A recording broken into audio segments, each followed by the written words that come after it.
I want to focus today on the solution, the mechanism, the rehabilitation, the steps to be taken by all nations. So then you have to look and observe what the nations of the world would say when they gathered together. And one thing I would like to bring to the table that I feel is missing is what these nations would say the mechanism would be for rehabilitation and repatriation back to your nationality for all nations, the peace for all nations. Fighting for territory or different lands. Each man has to go and know himself and go back to the origin of his land and nationality to be at peace. That's the only way all nations are going to be at peace. So what did these nations speak about when they came together and put it on the table? This international committee who is speaking on stateless persons who don't have a nationality. And there would be three options. One, you would remain in a foreign land with no nationality, and you would be economically and socially absorbed, and you would be treated by the citizens by the way they feel. And you can't complain because you are standing there stateless with no nationality, no honor your foremothers and forefathers, no wanting to put your bare feet on the origin of land of where you're from. Moors are home. They ain't got nothing to worry about in that aspect. But as far as social and economic rehabilitation, the mechanism these nations spoke about when they came to the table, like sages, spoke of this International Refuge Authority. And then it made a wire connect on RV Bay Publications, where Mother was speaking about when Katrina happened, and they was calling the Asiatics of North America refugees because they stood with no nationality. And within this committee, they say nationality is when someone is of a nation, but everyone's saying they're U.S. on 4th of July. They're wearing the U.S. banner all over their clothes, but this U.S. has no nationality. I seen another more talking about, no more, you got to fill it out as a U.S. national. Well, U.S. is a corporation, and its history is known for colonizing the land of North America. Foreign, a national, again, is one who respects and honors his ancestors and stands on the land barefooted of the origin of his ancestors. Or you can be naturalized in a foreign land by the nationals, which are the Moors. If you return back to your land of origin, you get economic rehabilitation and repatriation back to your nationality. And Moors are already home. So this refugee authority has said it's incumbent upon them. So the Moors are supposed to get economic rehabilitation because they're already home and already repatriated back to their nation, which is the Moorish nation. They would receive economic rehabilitation and repatriation back into their nationality. There's many federal buildings right now that are sitting abandoned. And there are U.S. so-called laws and titles saying that nationals have access to abandoned federal buildings to use. But who's holding the keys to these buildings, you know?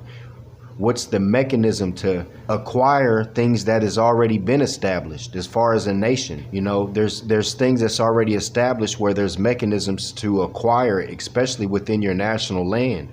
But you have to stand on that. And this is what the nation said. United Nations High Commission for Refugees, UNHCR, is a United Nations agency mandated to aid and protect refugees, forcibly displaced communities. Is not the Asiatics of North America, are they not forcibly displaced communities by the European policy enforcers or mercenaries that stand under the flag or banner of United States? And to assist their voluntary repatriation. What is that repatriation? Back to your nationality. That's what the Moors do with their own declarations and proclamations, which Moors have proven the breakdown of the international mechanism by their noble deeds. I hear Moors demonstrating all day long, but we need to focus on a mechanism and hold these nations accountable for what they said to use for a peaceful mechanism.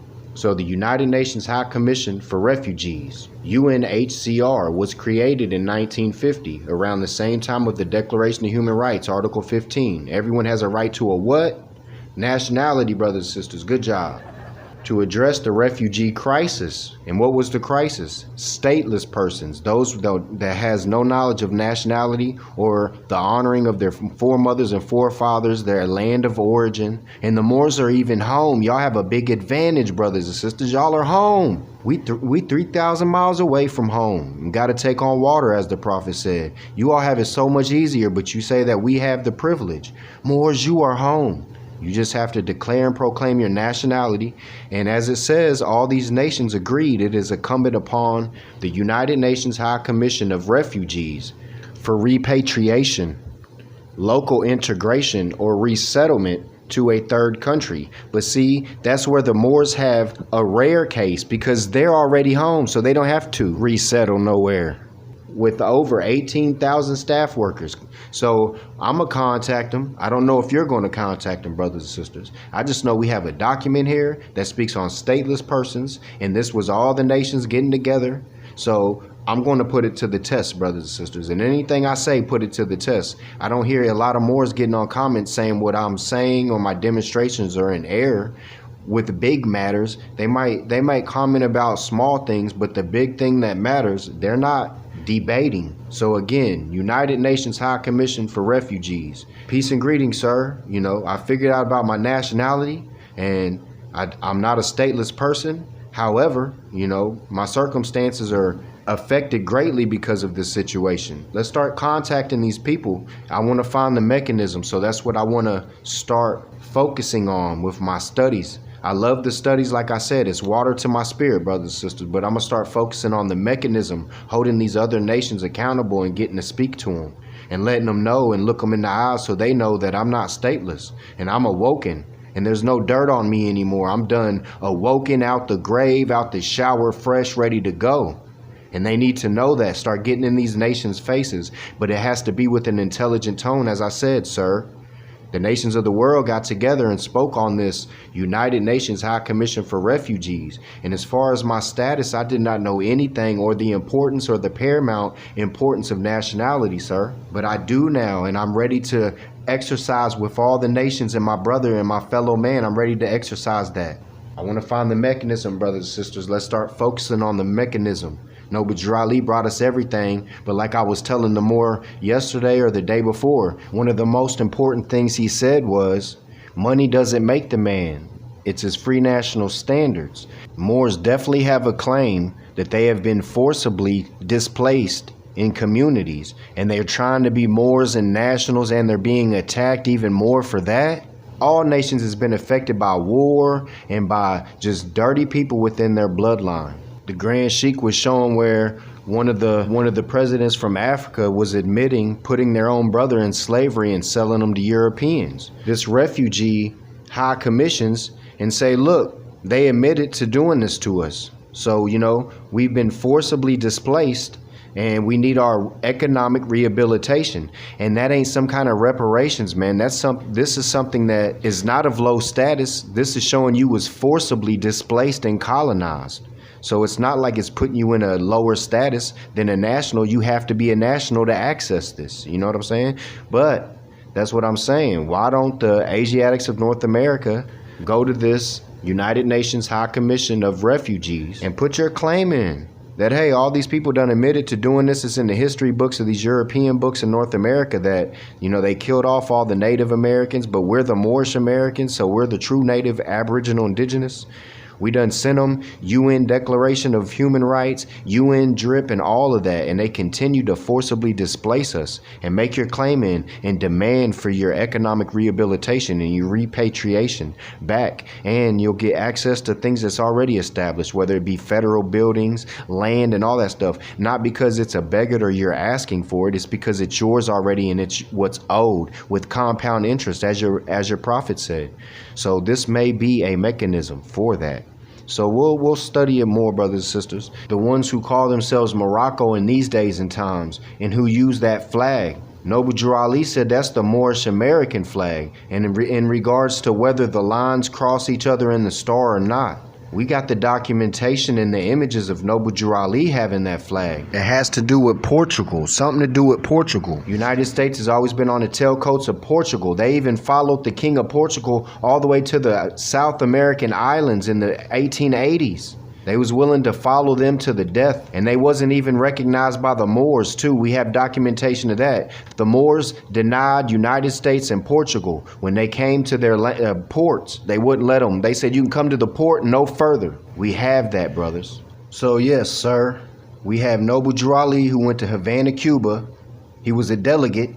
As you see, here's his image with his legs crossed in Havana, Cuba in 1928, when all the nations of the world made a renunciation of war and agreed upon perpetual peace, and that all nations would not have to fear intervention in their national affairs by any other nation. These exact words were spoken while Noble Drew Ali was sitting there, brothers and sisters. It's the records and the minutes of the conference. 1926, they were speaking about the League of Nations came together, and the United States was absent in the seats and never even showed up. And then I did a video in regards to Mexico suing U.S. in international courts because in Texas, they executed 2 Mexican nationals, but one of them committed murder, another one was rape, but they wasn't allowed to contact the nation of Mexico to get representation or consul. You know what I'm saying? Which is the Vienna Convention, Article 46, where you have a right to contact consul. But here it's manifested into we have a right to a phone call. Same thing, international mechanism, but we're just taught that it's as simple, we have a right to a call. But it's Article 46, we have a right to consul, to contact someone from your own nation. So back to the Pan American Conference minutes. A lot of the delegates started standing up and speaking against U.S. Like, your only interest in this agreement is you're trying to build a canal. Then they started speaking about the killings that they was doing in Nicaragua. You know what I'm saying? Right now you have troops there killing citizens, is what it says. So they created a de facto status for the chief of commander of United States, and they was not allowed to intervene in the affairs of other American nationals within nations of nations. But as far as the open door policy, like Noble Drew Ali said, if you're not a nation or not a part of a nation and you don't have nationality, they're going to treat you the way they're going to treat you. And that's how it ties into what I've been speaking about, is you're socially and economically absorbed, and the citizens treat you the way they want to treat you because they see you and they know you're stateless. You ain't got no honor in your ancestors. The mechanism should be there, man, for you to find it easier. But like I said in the post I made, I'm seeing books that has Noble Drew Ali in it, like encyclopedias, whether it's all the same little thing that's saying Noble Drew Ali, founder of Moorish Science Temple of America, but all throughout the Britannicas and all that stuff, man, the encyclopedias from the 30s on up to 70s and 80s.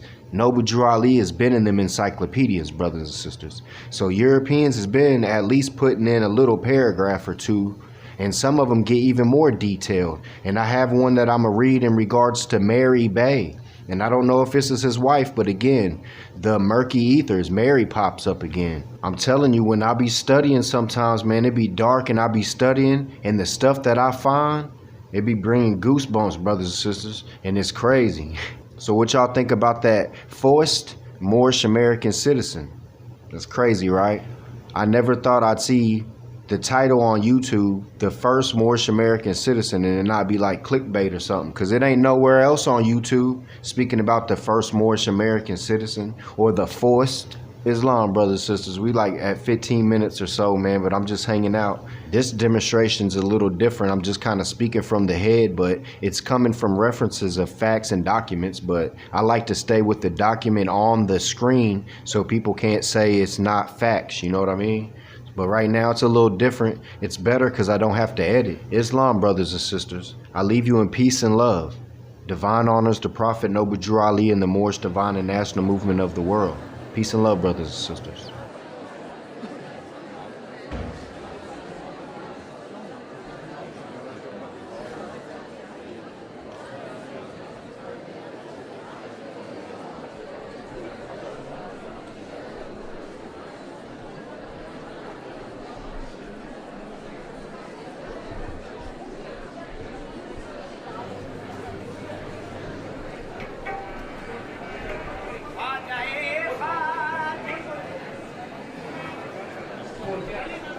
आप